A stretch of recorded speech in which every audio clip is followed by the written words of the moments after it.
मित्रों, जो औरतें हर रोज नहाती हैं, उन्हें यह कथा जरूर सुननी चाहिए। तथा जो भी स्त्री पुरुष निर्वस्त्र स्नान करते हैं, उन्हें कौन सा पाप लगता है, उनके जीवन में इसका क्या असर पड़ता है, इस एक कहानी के जरिए आज आपको बताया जाएगा। साथ ही यह वीडियो आपको बहुत अच्छी जानकारी और सीख देकर जाएगी, इसलिए मित्रों हमारे साथ अंत तक जरूर बने रहिएगा। दर्शकों, एक समय की बात है जब भगवान श्री विष्णु लक्ष्मी माता के साथ हरिद्वार में घूम रहे थे। तब लक्ष्मी माता ने देखा कि समस्त मनुष्य गंगा में नहा नहा कर हर हर गंगे कहते चले जा रहे हैं।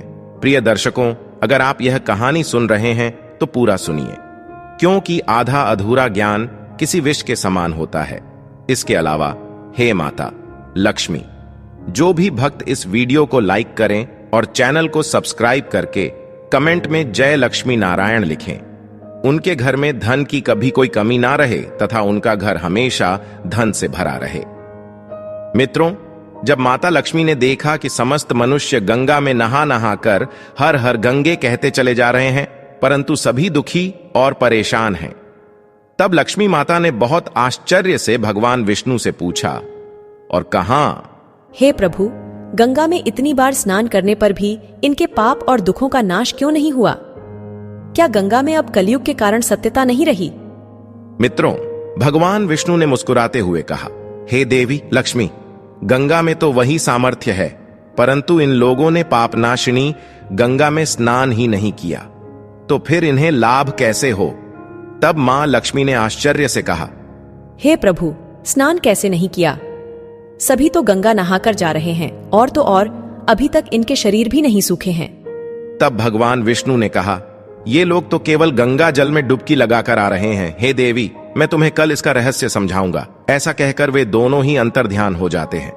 मित्रों, वहीं दूसरे दिन अचानक से बहुत जोरों की बरसात होने लगी। सभी गलियां कीचड़ से भर गई। एक चौड़े रास्ते में एक गहरा गड्ढा था जिसमें चारों ओर से कीचड़ भर रहा था।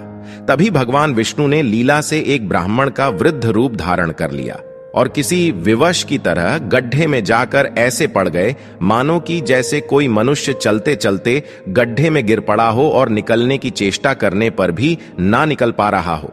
साथ ही लक्ष्मी जी को उन्होंने यह समझाकर गड्ढे के पास बैठा दिया कि देखो, तुम लोगों को सुना सुनाकर यूं पुकारती रहो कि मेरे वृद्ध पति अकस्मात गड्ढे में गिर पड़े हैं, कोई पुण्य आत्मा ही इन्हें निकालकर इनके प्राण बचाए और हम असहायों की सहायता करें। मित्रों, भगवान विष्णु ने लक्ष्मी जी को यह भी समझा दिया कि जब कोई गड्ढे में से मुझे निकालने को तैयार हो, तब इतना और कह देना कि मेरे पति सर्वथा निष्पाप पुण्यवान ब्राह्मण है। इन्हें वही व्यक्ति छुए जो खुद भी निष्पाप हो। यदि आप निष्पाप हैं तो ही इन्हें हाथ लगाइए, नहीं तो हाथ लगाते ही इनके तेज के कारण आप भस्म हो जाएंगे। मित्रों, लक्ष्मी जी ने तथास्तु कहकर गड्ढे के किनारे बैठ गई और आने जाने वालों को सुना सुनाकर भगवान श्रीहरि की सिखाई हुई बात बार बार कहने लगी। उसी समय गंगा में नहाकर लोगों के दल आ रहे थे और उस सुंदर युवती को यूं बैठी देखकर कई लोगों के मन में वासना या पाप और कईयों को कुछ धर्म का भय हुआ तो कई कानून से डर गए। तो कुछ लोगों ने तो लक्ष्मी जी को यह भी सुना दिया कि मरने दे बुढ़े को, क्यों उसके लिए रोती है, तुम अभी सुंदर और बहुत जवान हो। वहीं कुछ दयालु चरित्रवान पुरुष थे, उन्होंने उस युवती के पति को निकालना चाहा, परंतु लक्ष्मी जी के विचित्र वचन सुनकर वे भी रुक गए, क्योंकि उन्होंने ये सोचा कि हम गंगा में नहाकर आए हैं तो क्या हुआ, हम पापी तो है ही, कहीं सहायता करते समय हम भस्म ना हो जाएं। इस स्त्री के कथन के अनुसार पापी लोग खुद से ही भस्म होने वाले हैं और हमें अपने पुण्य और पाप की गिनती कैसे पता होगी। मित्रों, किसी का भी साहस नहीं हुआ। सैकड़ों आए, सैकड़ों ने पूछा और बस चले गए। अब तो संध्या हो चली। तब भगवान विष्णु ने माता लक्ष्मी से कहा, देखा, आया कोई सच्चे हृदय से गंगा में नहाने वाला।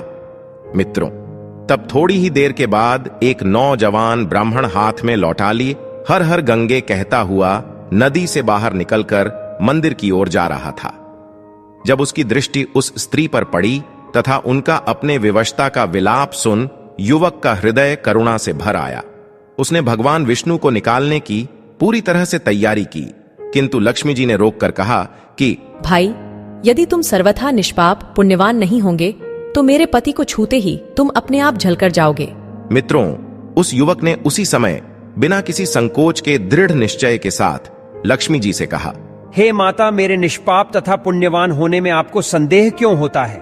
आप देखती नहीं कि मैं अभी अभी गंगा जी में पुण्य स्नान करते हुए नहाकर आया हूँ। भला पाप नाशिनी परम तेजस्वी गंगा मैया में गोता लगाने के बाद भी कभी पाप रहते हैं? हे देवी, मैं अभी आपके पति को इस पीड़ा से मुक्त कर इस दुर्गंध से बाहर निकालता हूँ। कृपया आप मेरा विश्वास करें। ऐसा कहते हुए उस युवक ने लपक कर बूढ़े को ऊपर उठा लिया। मित्रों, उस समय भगवान विष्णु और मां लक्ष्मी ने उसे पुण्य फल का अधिकारी समझकर अपना असली स्वरूप प्रकट करते हुए उसे साक्षात दर्शन देकर कृतार्थ किया।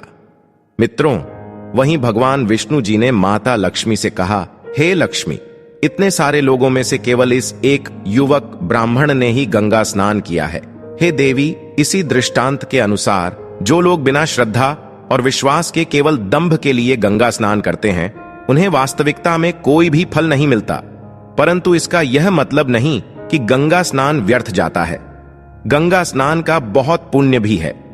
मित्रों, इसके बाद भगवान विष्णु जी ने माता लक्ष्मी जी से कहा, हे देवी, अब मैं आपको वह 12 बातें बताता हूं जो भी मनुष्य इन 12 बातों को नहाते समय ध्यान में रखता है वह कभी भी दुखी नहीं रहता है। उसके घर में देवी लक्ष्मी का वास होता है, उसके घर में अपार धन आता है, घर में कभी भी लड़ाई झगड़ा या क्लेश नहीं होते हैं, उसका पूरा परिवार हंसी खुशी के साथ सुखपूर्वक जीवन व्यतीत करता है। मित्रों, तब माता लक्ष्मी ने कहा, हे प्रभु भगवान, आप हमें यह 12 बातें बताइए जिसका मनुष्य जीवन पर कैसे प्रभाव होता है। इस विषय में मैं जानना चाहती हूँ। कृपा करे और मेरी जिज्ञासा को शांत करे।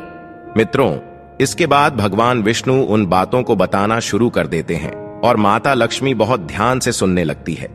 प्रिय दर्शकों, यह 12 बातें आप लोग भी बिल्कुल ध्यान से सुनना। इसके बाद भगवान विष्णु कहते हैं, हे प्रिय, यह 12 बातें बताने के बाद मैं आपको एक बात और बताऊंगा।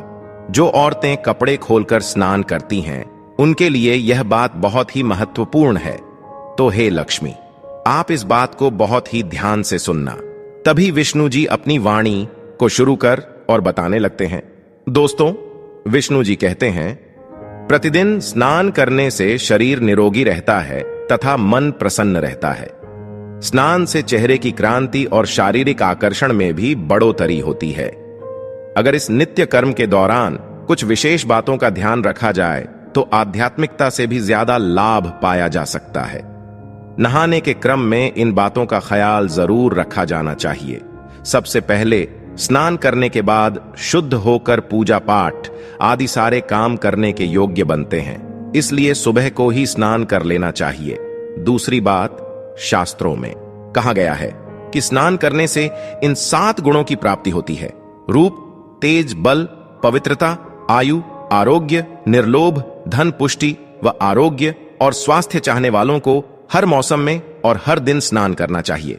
चौथी बात, शास्त्रों में कहा गया है कि सुबह स्नान करने से पापों का नाश होता है और पुण्य मिलता है। ऐसा भी कहा गया है कि सुबह नहाने वालों के पास नकारात्मक शक्तियां नहीं भटकती, इसीलिए सुबह के समय स्नान करना ही उचित है। 5वीं बात, बीमारी के हालत में सिर के नीचे से ही स्नान करना चाहिए या गीले वस्त्रों से शरीर को पोंछ लेना एक तरह का स्नान ही कहा गया है। 6ठी बात, सुबह की लालिमा छाने से पहले ही स्नान लेना श्रेष्ठ माना गया है। 7वीं बात, तेल लगाकर और देह को मलमल कर नदी में नहाना मना है। इसकी जगह नदी से बाहर निकलकर तट पर ही शरीर साफ करके नदी में डुबकी लगाना उचित है। 8वीं बात, जिन घाटों पर कपड़े धोए जाते हैं वहां का जल अपवित्र माना गया है, इसलिए वहां से कुछ दूर हटकर ही नहाना चाहिए। 9वीं बात, नदी में 11 या 21 डुबकियां लगाना योग्य बताया गया है। 10वीं बात, पवित्र नदियों में कपड़े निचोड़ने की मनाही है। नदी में किसी तरह की गंदगी नहीं बहानी चाहिए। 11वीं बात, नल की तुलना में झरने का पानी, झरने से ज्यादा नदी का पानी, नदी के पानी से किसी तीर्थ का जल तीर्थ के जल से गंगा जल अधिक श्रेष्ठ माना गया है। अंतिम 12वीं बात, गंगा माता का कथन है कि स्नान करते वक्त कोई चाहे जहां भी मेरा स्मरण करेगा, मैं वहां के जल में प्रवेश कर जाऊंगी।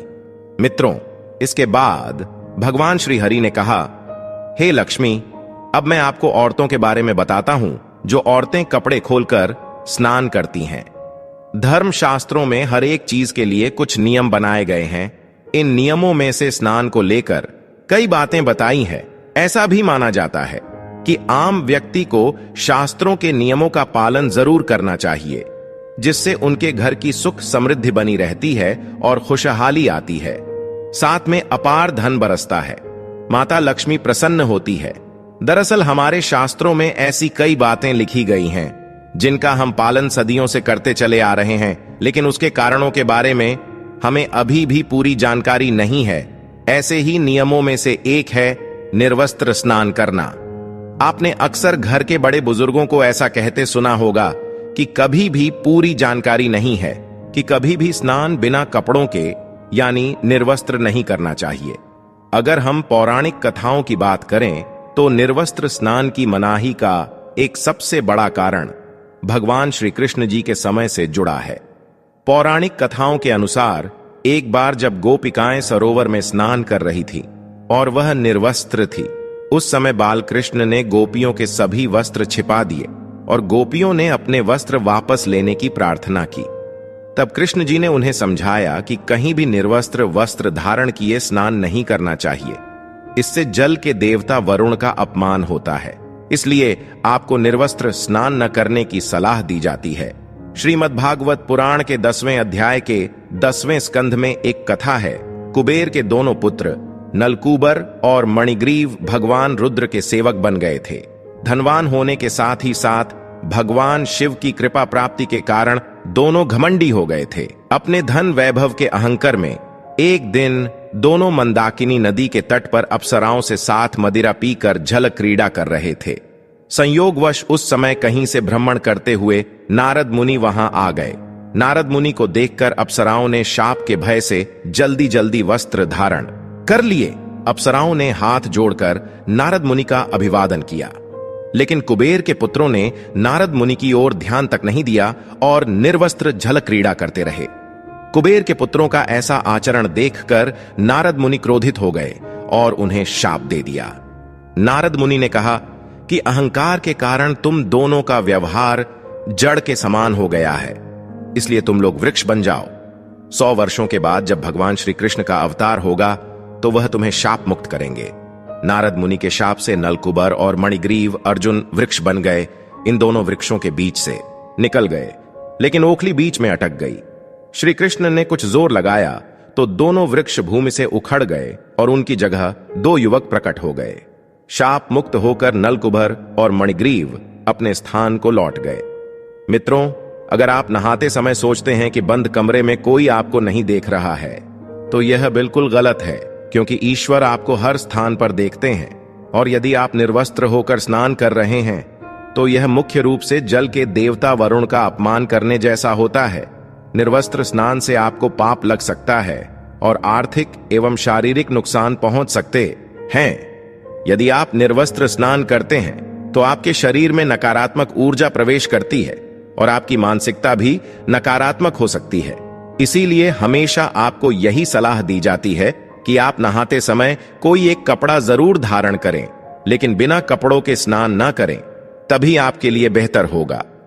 मित्रों, निर्वस्त्र स्नान से शरीर की सकारात्मक ऊर्जा शरीर से बाहर निकल सकती है और इसका प्रभाव आपके शरीर के साथ साथ आपके मन मस्तिष्क में भी होता है। वहीं दूसरी ओर गरुड़ पुराण के अनुसार जब आप स्नान करते हैं तब आपके पितर यानी मृत पूर्वज आपके आसपास ही मौजूद होते हैं। यदि आप निर्वस्त्र स्नान करते हैं तो आपको पितृ दोष लग सकता है। ऐसे स्नान करने से आपके पितरों को तृप्ति नहीं मिलती है और यह घर में पितृदोष का कारण बन सकता है और वे केवल वस्त्रों से गिरने वाले जल को ग्रहण करते हैं जिनसे उनकी तृप्ति होती है। निर्वस्त्र स्नान करने से पितृ अतिरिक्त नाराज होते हैं, जिससे व्यक्ति का तेज बल, धन और सुख नष्ट होता है। इसलिए कभी भी निर्वस्त्र होकर स्नान नहीं करना चाहिए। मित्रों, पुराणों के अनुसार नहाने वाला पानी पूर्वजों के हिस्से में जाता है और निर्वस्त्र होकर नहाने से इसे पितरों के समक्ष बिना कपड़ों के नहाना माना जाता है। शास्त्रों में ऐसी मान्यता है कि यदि कोई निर्वस्त्र स्नान करता है तो माता लक्ष्मी उससे रूठ जाती है। इससे आपकी कुंडली में धन हानि के योग बन सकते हैं और आपकी आर्थिक स्थिति खराब हो सकती है। इन्हीं कारणों से आपको निर्वस्त्र स्नान न करने की सलाह दी जाती है और शास्त्रों में भी इस बात की मनाही है। तो मित्रों, आशा करते हैं आपको यह कथा और जानकारी अच्छी लगी होगी। कमेंट में जय लक्ष्मी नारायण जरूर लिखें। आप सभी का धन्यवाद।